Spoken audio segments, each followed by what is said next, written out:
రాజధాని అమరావతికి సంబంధించి ఐకానిక్ బ్రిడ్జ్ నిర్మాణ ప్రణాళికని ఆవిష్కరించబోతుంది ఆంధ్రప్రదేశ్ ప్రభుత్వం. ప్రధానంగా ఆంధ్రప్రదేశ్లో రాజధాని డెవలప్మెంట్ కోసం AP Amaravati growth infrastructure development corporation లిమిటెడ్ని పెట్టారు.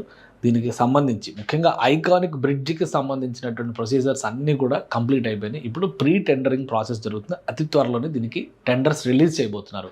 ఇది ఎలా ఉంది, అసలు దీని స్వరూప స్వభావాలు ఏంటి? ఎందుకంటే అమరావతిని ప్రధానంగా హైవేతో కనెక్ట్ చేసేది. ఇటు నేషనల్ హైవే, అటువైపు ఏమో నేషనల్ హైవే 16కి E3 రోడ్డు కనెక్ట్ అవుతుంది. ఇటువైపు కృష్ణానది అడ్డం ఉంది కాబట్టి హైదరాబాద్ టు మచిలీపట్నం హైవే విజయవాడ వరకు ఏదైతే వెళ్తుందో ఆ రోడ్డుకి కనెక్ట్ అయ్యే విధంగా ఈ ఐకానిక్ బ్రిడ్జ్ని డిజైన్ చేశారు. ఒకసారి దాని డీటెయిల్స్ ఒకసారి చూద్దాం మనం. ఇది గతంలో ఉన్నటువంటి ప్లానింగే, ఇప్పుడు కొత్తగా ఇందులో తీసుకొచ్చిన విషయాలు ఏమీ లేవు. అయితే ఏంటంటే ఇప్పుడు ఉన్నటువంటి అవసరం తగ్గట్టుగా మాడిఫికేషన్స్ జరిగినాయి. అలానే ప్రొసీజరల్ వర్క్స్ కొన్ని ఉంటాయి, అవన్నీ కూడా కంప్లీట్ చేయడానికి ఈ 2 ఏళ్ల సమయం పట్టింది.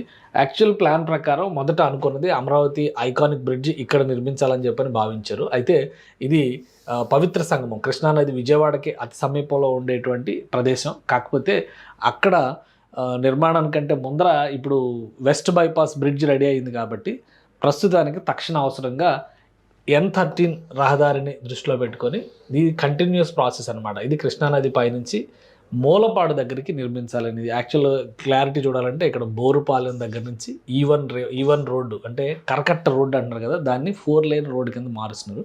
అక్కడ నుంచి ఇది స్టార్ట్ అయింది అనమాట. ఇక్కడ మూలపాడు దగ్గర నేషనల్ హైవే 65 అనేది అమరావతికి సంబంధించి, హైదరాబాద్కి సంబంధించి విజయవాడ మీదుగా మచిలీపట్నం వెళ్ళేటువంటి రోడ్డు. అంటే అమరావతికి వెళ్ళాలంటే కూడా ఇప్పుడు వెస్ట్ బైపాస్ దగ్గర కనెక్ట్ అవ్వాల్సింది అనమాట. అంటే ఒకసారి మనం మ్యాప్ చూస్తే క్లియర్ పిక్చర్ అర్థమవుతుంది. ఆ మ్యాప్లో ఇంకా క్లారిటీగా కనిపించాలంటే ఒకసారి చూద్దాం. ఇది ఐకానిక్ బ్రిడ్జ్కి సంబంధించి వివిధ డిజైన్లని ప్రభుత్వం ఓటింగ్కి పెట్టింది. ప్రజలు ఎక్కువ మంది యాక్సెప్ట్ చేసినటువంటి డిజైన్ ఇది. ఈ డిజైన్లో నిర్మించే దిశగా అడుగులు పడ్డాయి. దీనికి కావాల్సినటువంటి ప్రణాళికను కూడా రెడీ చేసింది రాష్ట్ర ప్రభుత్వం. సో నిర్మాణం జరిగితే ఈ విధంగా మారుతుందన్నమాట.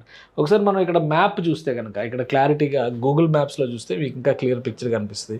సో మొత్తం ఇది మన గూగుల్ మ్యాప్స్కి సంబంధించినటువంటి స్వరూపం చూస్తే అమరావతి కోర్ సిటీ ఏరియా, అంటే ఇప్పుడు మాస్టర్ ప్లాన్ ఏరియా అంతా కూడా ఇక్కడ వస్తుంది. ఎక్స్పాన్షన్లో చూస్తే కనుక ఇదంతా అమరావతి పరిధిలోకి వచ్చేటువంటి, అంటే ఔటర్ రింగ్ రోడ్డు పరిధిలోకి వచ్చేటువంటి ఏరియాస్. ఇక్కడ ఫస్ట్ ప్లాన్ చేసినటువంటి ఐకానిక్ బ్రిడ్జ్ ఈ ప్రాంతంలో చేశారు. కాకపోతే భూమి పూజ కూడా చేశారు. అప్పుడు చంద్రబాబు నాయుడు గారు గవర్నమెంట్ వెళ్ళిపోయే ముందర భూమి శిలాఫలకం కూడా వేశారు. కానీ జగన్మోహన్ రెడ్డి ప్రభుత్వం దాన్ని పట్టించుకోలేదు. సో ఈ మధ్యలో వెస్ట్ బైపాస్ రోడ్డు ఇది వచ్చిన తర్వాత ఇక్కడ దీనికి సమీపంలోనే ఈ బ్రిడ్జ్ వచ్చింది కాబట్టి, అంటే కేవలం ఒక 8 కిలోమీటర్ల డిస్టెన్స్లోనే ఆ బ్రిడ్జ్ వచ్చింది. 7-8 కిలోమీటర్లు కూడా ఉండదు, ఇంకా చాలా తక్కువే ఉంటుంది. బహుశా ఒక 5 కిలోమీటర్ల లోపునే ఉండే అవకాశం ఉంది. సో అందుకని చెప్పని ఇప్పుడు అమరావతి కనెక్టివిటీని ఇటు నుంచి ఇవ్వాలనేటువంటి ఆలోచన చేశారనమాట. ఈ పైనుంచి వస్తుంది. అందుకనే N13 ఇది సీడ్ యాక్సిస్ రోడ్డు, ఈ రోడ్ నుంచి ఇక్కడ కనెక్ట్ అవుతుంది అనమాట.